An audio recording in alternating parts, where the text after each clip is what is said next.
ആദ്യമായിട്ടാണ് ഞാൻ പൊട്ടാഷ് വളം വാങ്ങിക്കുന്നതും ഉപയോഗിക്കുന്നതും.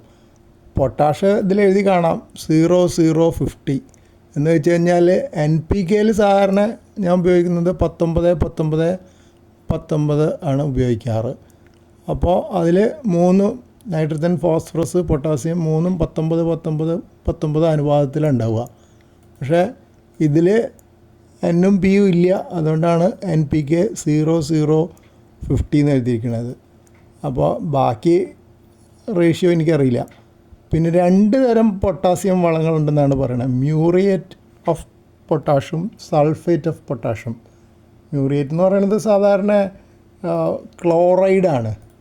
അപ്പോൾ ക്ലോറൈഡ് പറ്റാത്ത ചില ചെടികളുണ്ട്. ആ ചെടികൾക്ക് അത് കൊടുക്കുന്നത് നന്നാവില്ല. മറ്റ് ചെടികൾക്ക് രണ്ടായാലും കുഴപ്പമില്ല.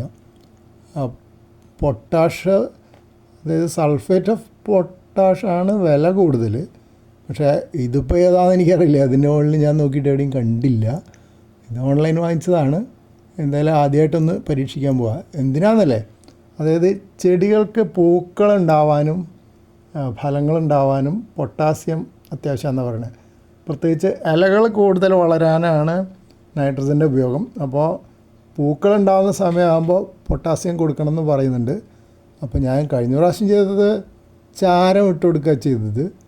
ചാരത്തിൽ പൊട്ടാസ്യം ഉണ്ട്. പക്ഷേ ചാരം വീട്ടിലുണ്ടാവുകയാണെങ്കിൽ ലാഭമാണ്. പക്ഷേ വീട്ടിലില്ലാത്തതുകൊണ്ട് ഓൺലൈനായിട്ട് വാങ്ങിക്കുമ്പോൾ വലിയ ലാഭമൊന്നുമില്ല. പിന്നെ അതിൽ കുറച്ച് പൊട്ടാസ്യം കണ്ടൻറ്റ് ഉണ്ടാവുള്ളൂ. അതുകൊണ്ടാണ് ഇതൊന്ന് പരീക്ഷിക്കാൻ തീരുമാനിച്ചത്. ഉപയോഗിക്കേണ്ട വിധം കവറിൻ്റെ മുകളിൽ എഴുതിയിട്ടുണ്ട്. 1/4 മുതൽ 1/2 ടീസ്പൂൺ വരെയാണ് ഒരു ചെടിക്ക് പറയണത്. പക്ഷേ ആ ചെടിയുടെ വലിപ്പം അനുസരിച്ചാണെന്നും പറഞ്ഞിട്ടുണ്ട്.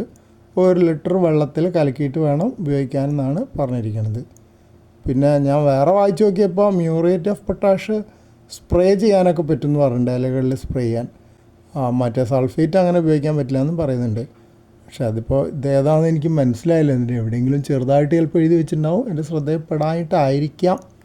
പാക്കറ്റ് പൊളിച്ച് നോക്കിയപ്പോൾ ഉള്ളിലുള്ളതൊരു ചെറിയ പൊടി. ഇത് ഒരു 4-5 ടീസ്പൂൺ എടുത്തൊരു ബക്കറ്റിലേക്ക് ആക്കിയതാണ് വെള്ളത്തിൽ കലക്കാൻ വേണ്ടിയിട്ട്. അപ്പം വെള്ളപ്പൊടിയാണ്. സാധാരണ NPK മിക്സ്ചർ ഇവിടെ ഞാൻ വാങ്ങുന്നത് 19 പൊളിച്ച് പോയി കഴിഞ്ഞാൽ ഒരു നീല, പച്ച കലർന്ന നീല നിറ കാണാറ്. അപ്പോൾ ഏതിൻ്റെ ആ കളറൊന്നും അറിയില്ല. എന്തായാലും അതിലും പൊട്ടാസ്യം ഉണ്ട്. പക്ഷേ ആ പൊട്ടാസ്യത്തിൻ്റെ എല്ലാം നിറന്ന് മനസ്സിലായി, കാരണം ഇതിന് വെള്ള നിറമാണ്.